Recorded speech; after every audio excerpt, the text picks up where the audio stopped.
Have you ever wanted to share some knowledge of yours with others, but stopped yourself thinking, who am I to be talking about this? I'm not really that good. Why would they even listen? If you have, you're not alone.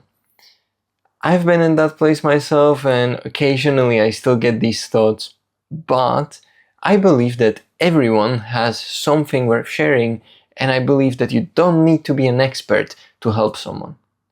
And to show you why I believe that, let me tell you about a friend of mine, Mike, who was on the verge of losing his two most important hobbies. It was a regular evening after work for me, just chilling in the living room on the couch, trying to relax, when I see a message from Mike come through, and it just says, "Hey, do you have a minute? I need to talk."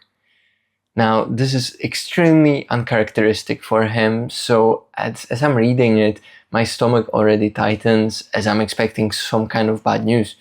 So I text him back, and within a couple of minutes, I see my phone ring with his name on it. Before picking up, I take a deep breath because, again, I'm expecting some heavy news. And as I pick up and we say hello, I can already tell that, yeah, something is wrong, because his voice is just not the one that I'm used to. There's not that perk. So hearing that, I just kind of cut to the chase and ask him, like, "Hey man, what's up? What's going on?" And he just starts laying it out. He has been dealing with some back pain and some knee pain, which I knew about. But what I didn't know was that he has been seeing doctors and now was finally getting some answers. And what they were telling him was basically like, "Hey, you should drop both hockey and cycling as they're just not good for you." I knew that these were extremely important to him, so I was left speechless as he told me about this. On one hand, I was really glad this wasn't some life or death situation. On another, I really felt his pain. As he was telling me about his experience, about seeing the doctors, and all the feelings and thoughts this brought up in him, I was instantly transported back in time to when I was discovering my MS diagnosis. As I was trying to rebuild my health and body after my initial hospitalization, I was also dealing with some knee pain, and later on I injured my back because I'm a dumbass. And as I was recovering from that injury as well, I felt like I had a lot of relevant and adjacent knowledge to what he was going through as well, like specifically. And I immediately saw that pattern and was thinking to myself, I should tell him about this. But then there was another voice in my head that was just like, yeah, but I'm not really qualified to this, right? He was told by doctors to not do these things. Who am I to be like, yeah, just lift some weights and it's all gonna be dandy?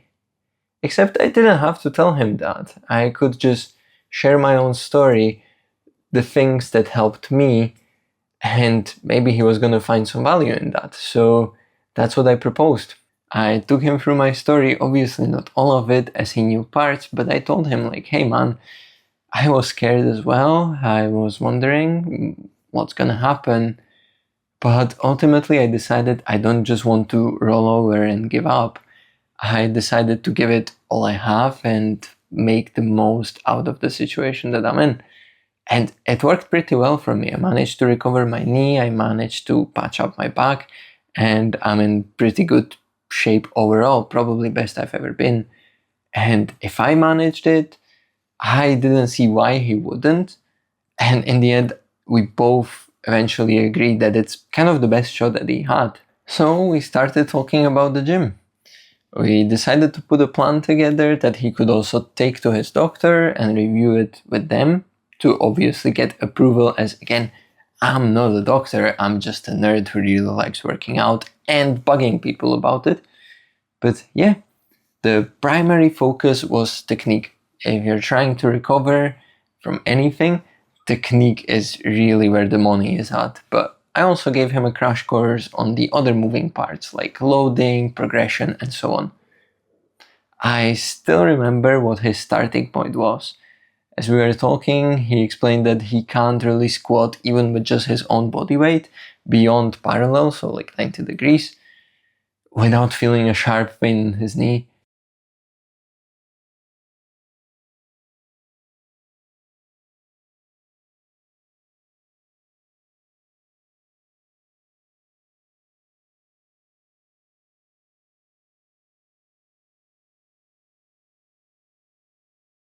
We can sort of speed through the following part, as this is not my story to tell. His exercise journey is his and his only, but I did get to work out with him a couple of times. We live in different countries, so it's not that often that we see each other in person, but we did some trainings together, and I saw the deliberate, painstaking effort that went into every single rep that he did, and it was honestly something to see. So again, we fast forward a little bit. It's a cold autumn evening, and once again your boy is just chilling in the living room on the sofa. And I see a call with Mike's name on the screen. I pick up the phone, kind of wondering what this is gonna be about. And I hear a completely different man to that initial call I was telling you about. And he just tells me, "Hey, I'm calling you from the ice rink. I just played the first match in a very long time." And I have to smile even just talking about it. This was such a joyous moment. And I know this is not my achievement, but even now talking about it, I feel this enormous sense of pride and joy for my friend. More fast forwarding to last year's December, I got to visit him where he lives. And we're driving into this tiny village that seemed in the middle of nowhere to me. And we pull up to this kind of barn looking place. As we open the door, a gust of really cold wind air hits me. We're at the ice rink where he usually plays. And I just find a spot to sit down at. And maybe 15-20 minutes later, I see him on ice. This was honestly the first time I actually saw him play in person. And it was really cool just to see him in his element.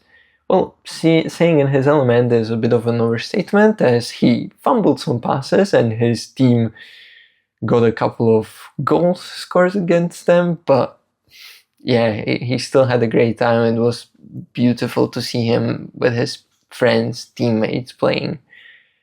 After the match was over, I met up with him and his friends before they headed off to get changed. And he introduced me as the reason that he was playing with them.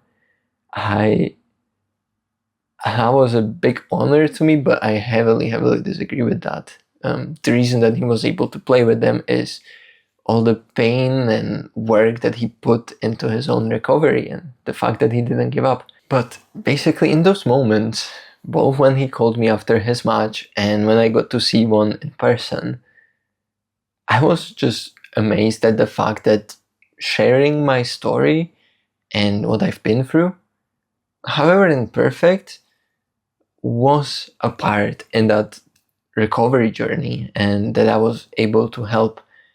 And that gave me the evidence to counter those thoughts I told you about at the start. And honestly, even if I were to yap for hours and hours and just shout into the ether, and it just helps one person like that, honestly, that's enough for me. I get kind of, my throat tightens even just talking about it right now, just because this was so impactful. But I'm not an expert. Well, turns out I never needed to be one. I just needed to be maybe 1 or 2 steps ahead of my friend to sort of show him the way, to show him what I've done, and then he figured it out on his own. So thinking that like, I'm not an expert, can sometimes feel like humility, but ultimately you're just coping. You're trying to discredit yourself before anyone else gets the chance. And hey, those thoughts might not ever go away completely. I still feel that way, because in the end, I'm not an expert. But now I have a story that I can put next to those thoughts and see that, yes, so what? And I just do it anyway. And as you go on, they get quieter and quieter. And who knows, maybe one day they'll disappear. So what is the takeaway? Get out of your own way. If you have something that you would like to talk about, anything that might be, just do it. You don't need to be miles ahead of people to talk about anything, to teach them something, or to share your passion. Sometimes while still being on the journey is actually much more useful than being some leading expert, because as we learn things, as we get better, we oftentimes forget what the journey was like. But this is where I hand it over to you. If you're watching this, I suspect you have something that you're passionate about or something that you want to share, but maybe haven't. So if that's the case, let me know what it is that you wanted to share and how did you stop yourself? Did you manage to overcome it? Do you think this can help you?